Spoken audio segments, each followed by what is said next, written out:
Miscommunication. Peck, deck, flex, X. Of course I long for love. Who doesn't? That special someone to sweep me off my feet, the sine qua non, my alpha, my beta, the meat for my potatoes, the one and only, the soulmate. Of course I want this, but I remain miscommunication. I met my ex when I was flexing my pecs at the gym. You know, Anytime Fitness. After all, I am sort of anytime, anywhere when it comes to genital gymnastics, but I'm most definitely not an any one kind of gal. After all, a girl's gotta have standards.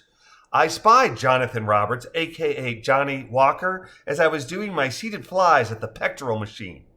Since it was a strike day and I wouldn't be bouncing my babies on the treadmill, I had opted to wear an uplifting translucent bra over a very free-flowing, low-cut spaghetti strap top that was to die for. Poor Johnny was trying to focus on his workout, but it seems I was exactly the distraction I wanted to be. His eyes and his concentration kept wandering my way, and I can assure you that my assessment of his visual ballistics told me his eyeballs were wandering south of my oral cavities. I mean, it didn't take a rocket scientist to see that his attention kept reconnoitering well below my baby blues where he was, no doubt, trying to peer into my very heart. I did a few more fly reps before standing and stretching. I languidly reached down to the floor where I placed my palms flat on the ground.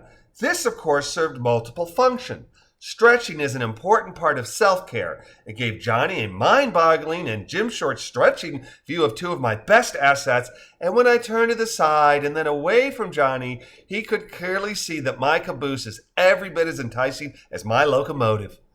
I hadn't even wiped down the equipment before he beelined over and asked if he could use my pec deck, despite the fact that there were two others that were unattended. Men. So predictable, so easy to manipulate.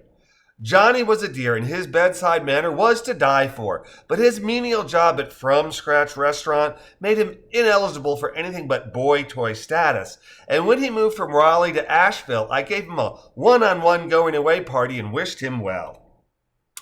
Probably the biggest perk of seeing Johnny was his adorbs puppy Nala. Truth be told, other than for sensuous encounters, Nala was better company than Johnny. So when he asked me if I could dog watch his puppy, I said, of course, I would love to. I was sincere, but circumstances took a turn for the inconvenient, and instead of Johnny bringing Nala to me, I wound up driving 2 hours westward to meet his new GF in Mocksville in one of the worst downpours I've ever seen. Mocksville! Talk about an appropriate nom de guerre. Anyway, because of circumstances beyond our control, I drove 2 hours westward in the torrential, while his little filly Irene drove 2 hours eastward. I'd met Irene and felt like she was a level above Johnny when it comes to ambition. We chatted a bit and then put Nala safely in my car. Before I took off, I rolled down the window and told her that she'd better be careful because I was still in love and that I might just steal her baby from her.